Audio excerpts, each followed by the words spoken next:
Hello and welcome to the year of being 70 with me, Lisette Schuitenmaker. That's because I'm Dutch. And my friend Lucy McCarraher, who is in the UK. This is our weekly podcast about what we are doing and thinking during this year that we have turned 70. So, Lisette, we've been told that we could be a bit more organized on our conversations, and that one of the things we should do is possibly start with a question and then tell everybody what we're going to talk about. So we can have a go at that, but I rather suspect we're not going to follow that thing. But anyway, here's the question. How easy is it for women to get their experiences of abuse taken seriously? And the things we think we're going to talk about are how works of fiction can get us all talking about important issues and even make change happen. How workplace and other casual sexism when we were young, what was that like for us? And how much has it changed? And as I said, how women can get their experiences taken seriously. And this is also because a few weeks ago I went to see the play Facie, however, it is at first sight, right? It's Latin for at first sight. Yes, I mean it's a legal term in English in England in Britain. I don't actually know what it means by that, but yes, I think we call it prima facie, um, Prima facie. a Well, I saw it Latin in word. Dutch, and it's called prima facie, and we don't know how to pronounce it either. Anyway, but it evoked, many memories of having to say no with some force and clarity to men, not so much in the workspace for me, but privately.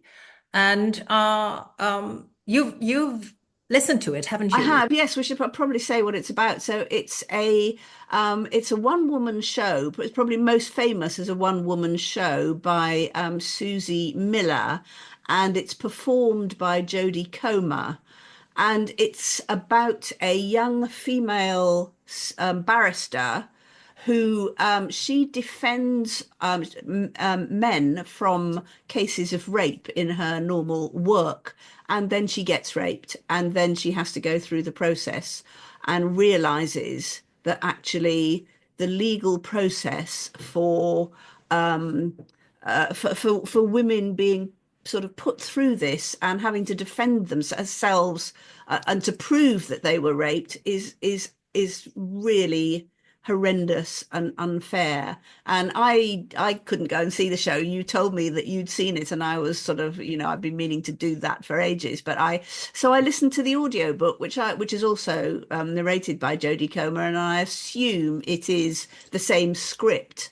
But I found it very moving and very powerful. And as you say, it brings up all sorts of, I mean, I would imagine most women have had some experience of unwanted sexual um, harassment. Attention and, Yes, and beyond that. yeah, and certainly many people beyond. I mean, I haven't had anything serious happen to me, but in places where I was working in, when I was younger, say 20, my 20s and 30s, there were definitely men who thought it was, and I was married at the time, who thought it was absolutely fine to impose themselves on me, be kind of, think I was available for whatever. I mean, touching, groping, lots of, sexual innuendo, lots of jokes, and that was perhaps more how it was then. It was more acceptable, that kind of thing. Well, I mean, generally acceptable, not necessarily Was it acceptable. acceptable or did we accept it? Absolutely, yeah, yeah. There's a fine line because when I very much also identified with, here it's Maria Krakman who plays the prima facie. She's Oh, of the course, yes. solo woman who does that.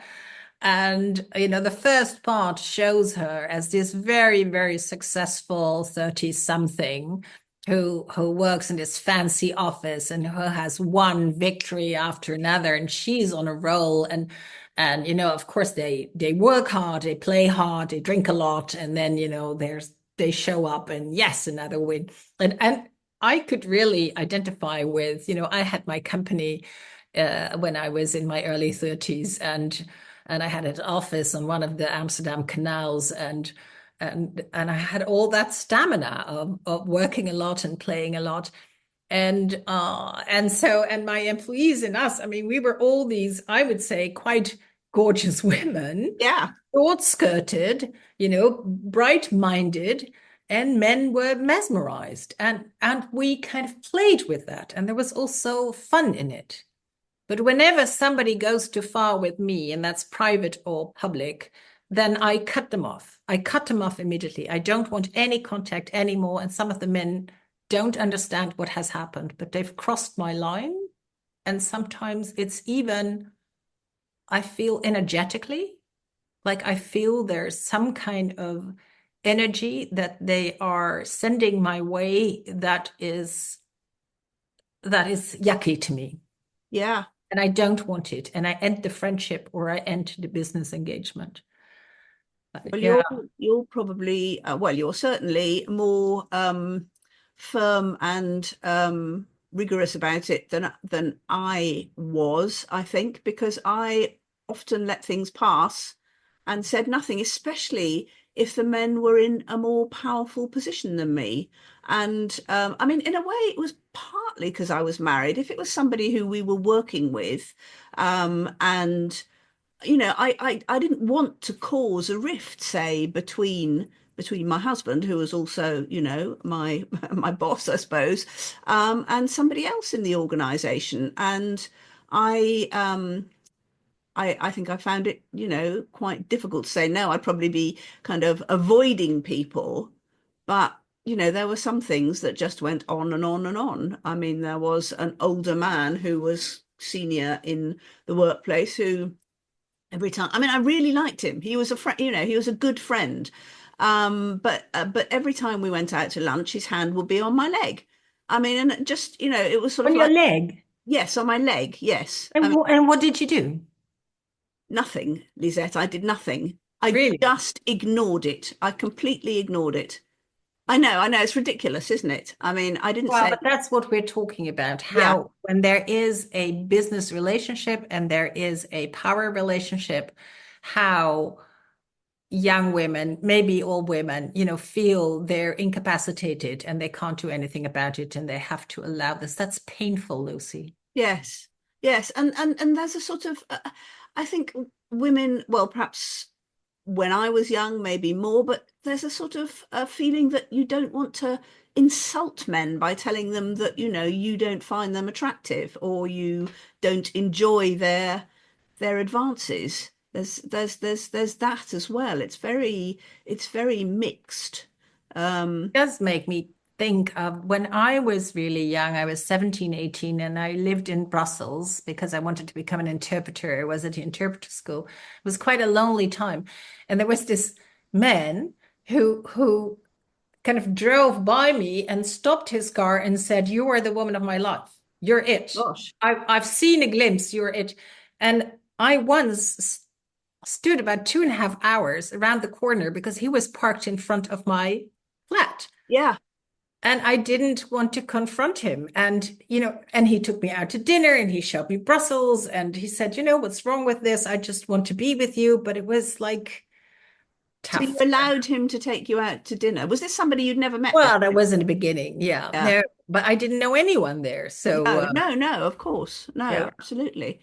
Yeah. I mean, the problem is men are a threat to women. I mean, that is, I mean, they I are. forget, I forget who said it. Men fear women laughing at them. Women fear that men are going to kill them. And that's, somewhere deep down, there is that fear that, you are smaller, weaker, than them, Which we are which physically. we are. Yes. I mean, there's no doubt about it. Um, and that's why women are often not confrontational. You kind of try and avoid the situation rather than actually, make things worse. I didn't know this about the laughter because I met somebody at a conference or so, and I was actually in New York with my partner. And he called me and said, "Shall we go for lunch? We can go to the museum." And I thought, well, I just met at a conference, again, I didn't know many people there, so why not? And then we've gone to the museum. And then he said, "So now shall we?" And I said, "What?" And he said, "Well, shall we?"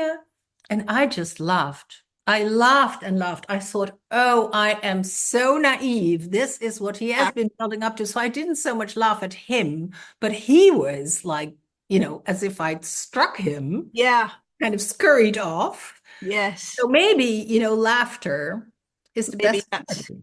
maybe that's a way forward. Yes, That's the we've way forward. had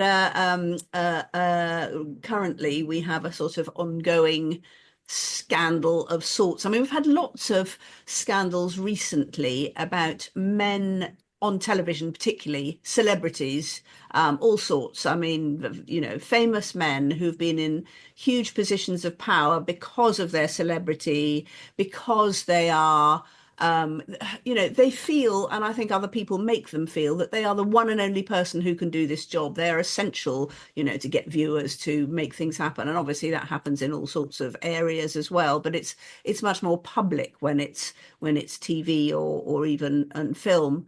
And there have been all sorts of different kinds of really very horrendous abuse that has been revealed. And it turns out that lots of people knew about it beforehand. It's been going on a long time. Yeah. And nobody said anything, or they might have had a bit of a telling off, or there was a sort of worry about it, but they were not removed from their jobs. They were not sort of taken. Well, they were eventually taken to court, some of them. I mean, and those are in the sort of serious ends of abuse. But there's an ongoing one at the moment, which is just about humiliating, embarrassing sexual chat, sort of behavior that, asking people to do things. I mean, not actually, by the sound of it, forcing anything to happen, not that severe, but particularly with younger women. And actually, I was really infuriated because one of the people who came forward was this man's ghostwriter. And, so obviously, I work with a lot of ghostwriters, and I would be horrified if one of our team had been subjected to this sort of thing in the process of doing a job, which, as she said, is by its very nature in the background, somewhere you don't have power. You're working for someone to elevate their power, to present them as well as possible. This ghostwriter worked in person with the celebrity, which we never do. We are always online, so safety there. But Yeah. this was like 15 years ago it happened, and she never said anything to anybody. And it was disgusting behavior, really. I mean, And in the play, to come back to the play, yeah, she is still the barrister. She kind of uses that. You've never spoken about it, so why do you come out with it now? And, it wasn't such a big deal if you didn't speak about it. And she uses that. And then, of course, when the yes, when tables she's are defending turned, men, other men, the rapists. when she's, the one who is getting, the people off the hook. Yeah, Yeah. And then, of course, when the tables turn and when it happens to her, and when she does go to the police and makes a case of it, and then I don't remember the exact number, but when she's in court, it's like 731 days after it happened. And so, of course, she is not completely sure what happened. Also, they had drunk quite a lot. It was kind of in the context of, a night out with someone from the office, someone of yeah, another class, someone a bit more in a senior position than her. But she did not want it. But did it exactly happen like this or like that? How can you remember, after? And of course, she did a stupid thing. She showered, and yes, so all these things that she has used previously. And I think that's also really my impression is that the judiciary system has looked at this. And so this play has brought this in a very clever way to the fore that, the accused, the perpetrator should, or the accused as the perpetrator. I mean, he's not a perpetrator unless he's convicted, I don't think. But anyway, what's the word? Should also Yeah. be heard and should also be questioned. Yes, but he can choose not to be Yeah, because, so that's wrong. yeah, It's the really wrong. prosecution brings the case, and the case is essentially the woman. The woman's Yeah, experience is the case, so she has to give her testimony. She yeah. could have given it as video testimony and not, I think, have been cross-questioned, but then that would have been very limited, and the defending barrister would have probably pulled the video to pieces anyway. But he doesn't have to put the male perpetrator in the witness box. Yeah, and that is so strange. And I think that's a really good thing when theater, can open our eyes for things that are just wrong in the system. Yeah. I think, what you're describing, we've, of course, here in the Netherlands also had our share of television people, famous people, bullying, harassment or exacting very high standards, which, then they say, I keep myself to high standards, so I keep everybody to high standards. But I think it's coming into our awareness that it is just not right, that it is not right. So I do hope that people don't keep silent for 15 years and thinking they have to put up with it. I think the other thing is that it's often enacted on um, young women who are not necessarily secure in their career, and they don't have the wherewithal to, it's too scary to call out some senior man, Yeah. because, you're going to be very likely you're going to be the one that loses your job or that is seen as a troublemaker. And I think that's a very important thing to be seen as a troublemaker. You're not no longer part of the team because you can't take a joke or you can't take exactly. anything. And yeah. And that, the whole thing about, oh, it's just a joke, it's just banter. It's, I didn't mean anything by it. I mean, they're just, what a prude, what a somebody with no sense of humor. And, how do you argue against that? And if that is the culture generally, and all the men kind of uphold that culture, and the other women also don't want to be seen as, sort of prudish or Yeah, trouble. or lose their job, or Yeah. be sidelined.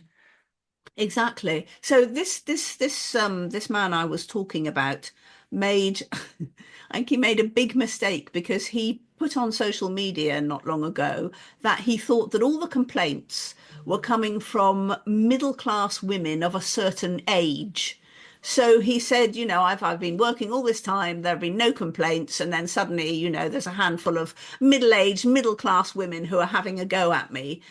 And they all, I mean, Wow. there's so much kind of pushback on social media by lots of middle class and middle-aged women, but some of them are very senior in TV, they're presenters themselves, and he did it to them, and they didn't feel that they could call him out on it because of the position they were in. But now somehow there's been a coalescing, there's been several people, and as more people, more women speak out, then and they're women who are now in their power, who are not going to suffer because they're presenters and Yeah, so selling now of also themselves. their job is quite secure. They can be Yeah. secure because they have, made a position for themselves. But there's so many ways in which women can be kind of ridiculed Yeah. and patronized and kind of put away as middle class, middle age. I mean, unattractive, Yes, unattractive. yes, So exactly. already that innuendo is there, right? Yes, yes. I mean, that sort of middle class, middle age suggests, well, undesirable. I wouldn't want you anyway. So, you're probably just having a go at me because, I don't fancy you. It's such a horrible kind of s- attitude that goes behind that. And but what you're actually doing is horrific sort of embarrassment, humiliation, fear mongering among younger women who can't, or they may stand up for themselves and nobody takes any notice of them. They may go to, I don't know, HR or who knows, I and think there are people in place like an ombudsperson or a person of trust that you can go to. I think that's much more, even smaller companies have that. yeah, I mean there are Yeah. in certain places, and I mean this is all within the BBC, but this program was made by an independent company, not the BBC. The BBC screened it, and Yeah. so the BBC is getting all the flack for it, whether or not I'm sure they deserve some of it, but I'm not sure they deserve all of it. So, with sort of smaller companies, there may be much less, and smaller companies operating on a small margin, their star is their IP, and they Yeah. need him. And yeah, so it just becomes a very, I mean, it's sort of it's all tied up with money, it's all tied up with Yeah. class, it's all tied up with power, essentially. And Yes. but it just, I mean, I just find it really hard to understand why men do this. And I think it is, I'm sure there possibly are women who do this, but it seems to be it seems to be men predominantly. And what I find it really hard too. So we went to see another play, which was about a woman in the 17th century, which is like Holland's golden age. And we already had conquered or taken Indonesia as colonists. And then there were only men, of course, only sailors and adventurers went there. So then women were shipped out to be vessels of reproduction. And they were called that. gosh, And so, the time a ship took to go there would be about 9 months.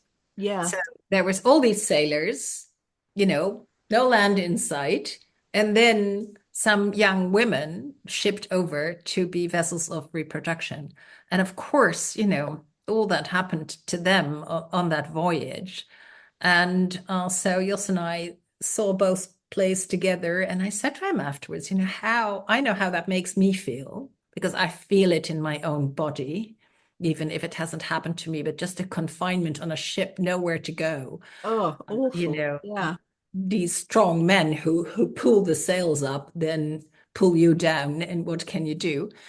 Um, but how does that make you feel? And he is my love, and he's a gentle man. He's not a gentleman, but he's a gentle man. And he hadn't really thought about it because no, he could see how I could identify with, the women, but he couldn't really identify with the men. And no, no. But did he? So he didn't he wasn't able to cast any light on why they would behave like this, apart from, I suppose, Well, being that's not a question I really asked, but I felt like I was so perturbed, by both plays, and we saw them like within 3 weeks of one another, both one women shows, both excellent, excellent acting and just wonderful productions, strong women. And so I just wanted to know how it affected him because I was so affected. After Prima Facie, I spent the whole night, remembering men I had pushed away or really held, a strong no. Um, but all that, that energy of no, I don't want this. My body doesn't want this. No. And even I don't want to be kissed by you and I want to go away. yeah, Um, yeah, and so that was very much still in my physical body after seeing the play, and he had not been affected by that. And I hope that he can't really identify with people who do that. That's very good, very reassuring to me. yes, absolutely. Yes, I'm sure. No, I'm sure he can't. I wasn't suggesting that. Yeah, no, but so I do wonder, I have wondered about other men, how do they, because it's I like feel for all women. So can they feel for all men? Yes. And, I mean, obviously, there's the whole not all men hashtag, which of course is incredibly true. Not all men, probably not most men, but Yeah. still an awful lot of men who behave frighteningly, and sometimes with women they know, and sometimes with women they don't know. I mean, when I was probably both times in my 20s, I mean, I have been, I don't know if you have the word flash in Holland, but it means to sexually expose yourself. I mean, twice I've been walking in parks and a man has jumped out in front of me and exposed himself to me. And I don't Call think them, we that call them that a potlood venter. We call them a pencil seller. oh, Isn't that a great word? But it's a horrible experience. I've never yeah, had it. and no, it is. I mean, and it's hard to say why it is so disturbing and frightening. I didn't actually think in either case that they were going to do anything else, but it's just so aggressive, and sort of using your Yeah. genitalia as a threat, essentially, Yeah. isn't it? I mean, it's just, and it's sort of, it kind of stayed in my head. And well, obviously I'm still remembering it. It hasn't, those two After all times these years. hasn't gone away. It's upsetting, and it was frightening and disturbing and so weird. Why? And I've never heard of a woman doing that. I mean, it's perfectly possible that somebody, a woman might go out and expose her breasts to men, but it's not a threat, is it? It's not like I was in London for your birthday, and what I saw on the street is women were not exposing, but they came quite close to exposing everything, I would say. Young women. And I was like, wow, this is really, I mean, I used to wear short skirts and tiny tops, but they're taking it to a whole different level. And yeah, no, but I don't think we don't have a word for that either. It's also why this why I love my e-bike.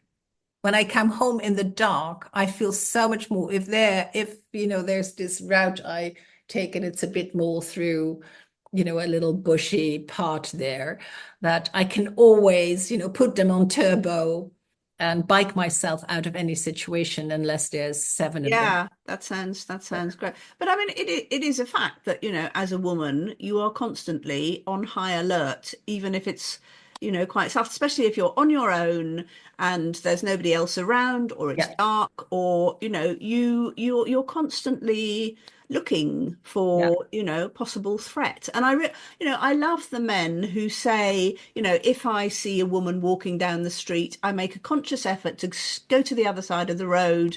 I'll take out my phone and pretend I'm talking on it, so that I just want them to know that I'm not a threat.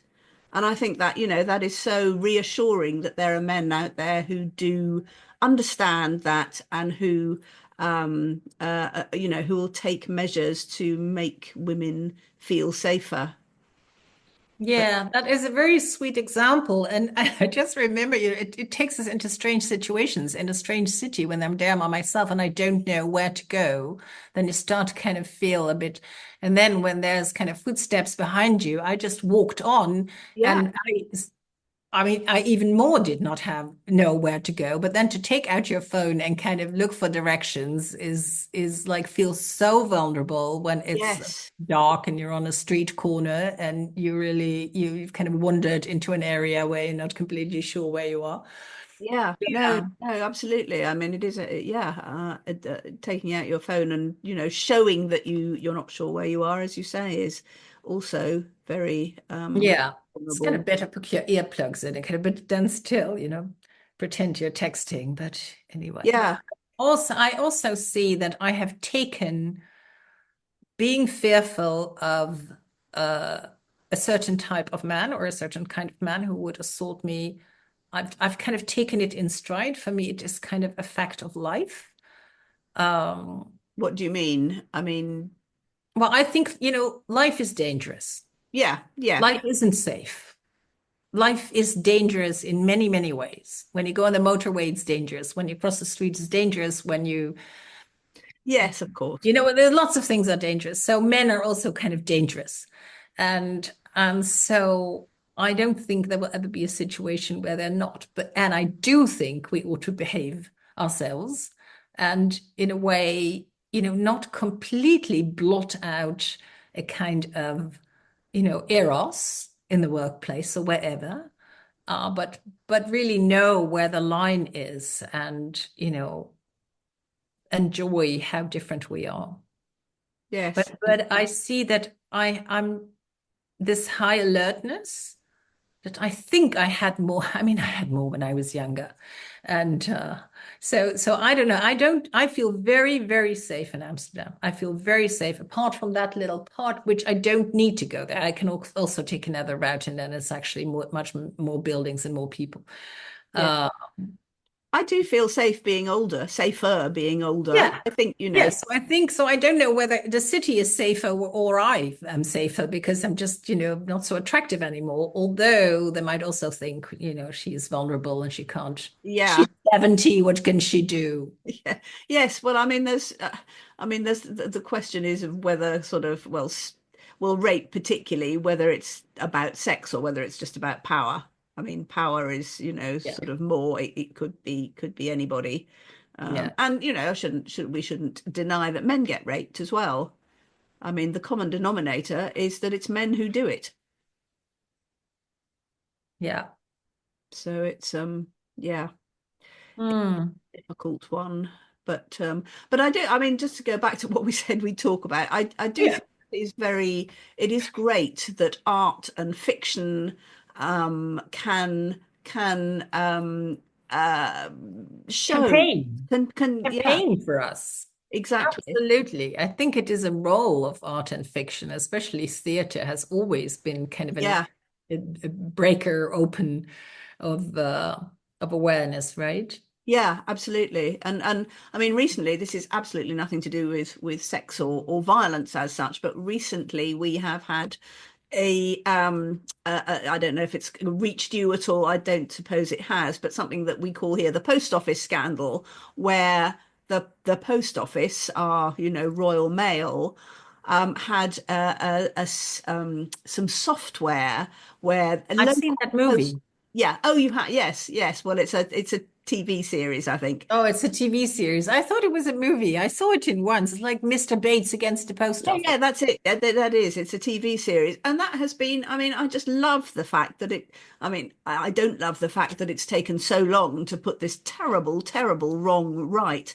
But I love the fact that it was actually a piece of art, a piece of acting, a piece of writing on television that has actually forced the government to uh, make, recompense and really Yeah. get on with it and bring it to the attention of the public. And, that's It what, was shocking. I mean, the Royal Mail. yeah, I want to be able to trust the Royal Mail. exactly. If Then you they did trust this the to right, these people who were kind of everywhere, scattered over the whole country, and yeah, with these inexplicable losses. yes. And again, it was all about power and money. They did not want to, the people in power did not want to admit that their mistakes had been made because it would cost them a huge Yeah. amount of money to make the Yeah. repayments. And the people who had been abused in this scenario were people with no power, no money. They were running small businesses, small post offices in local towns and villages, and had, until they got together. Until they got together, because that's it. When we get together, we are stronger. Yeah, absolutely. And I do think that, perhaps it's a lesson for women too, for younger women too, to Yeah. get together when things are happening, when everybody knows that something bad is happening. Excuse me a minute. Yeah. No, you were with your cold and cough, and yes. No, absolutely. I think that is a very good lesson also.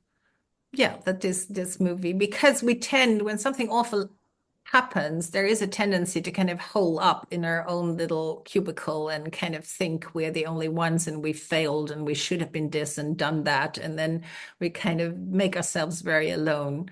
Whereas it is, as they say, if a feminine trait, not to what is it, freeze, flee, Yeah, or yes, fight, flight, or freeze. but to, extend our hands and Yeah, find others and say, what can we do together? yeah, yeah. And in fact, this is what eventually these middle class, middle-aged women were provoked into doing by this infuriating man who yes, sort of Yeah, put them together in a group and made them kind of into a force for good. I think he's done himself an absolute load of harm by making everything much worse for himself by trying to pinpoint and belittle the people who did eventually yeah. stand up to him. So yeah, fascinating.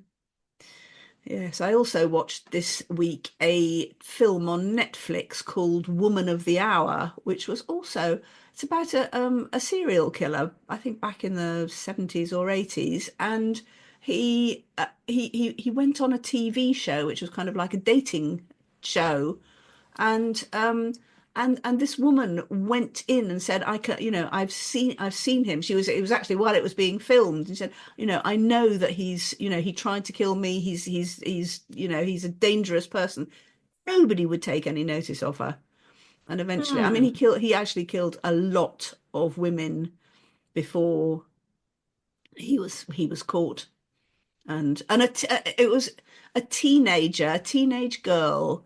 He had this habit of taking women up into the mountains somewhere in America, and she survived some kind of attack from him, and then she tricked him into by saying, "Oh, please don't tell anybody about this. I'd be so embarrassed. Can we go back to your place now?" And he was flattered into taking her back and then stopped off on the route and she ran away and called the police and finally he was There we go. I yeah don't watch movies like that because they no make me frightened. yeah yeah And I don't want to nourish the fear in me.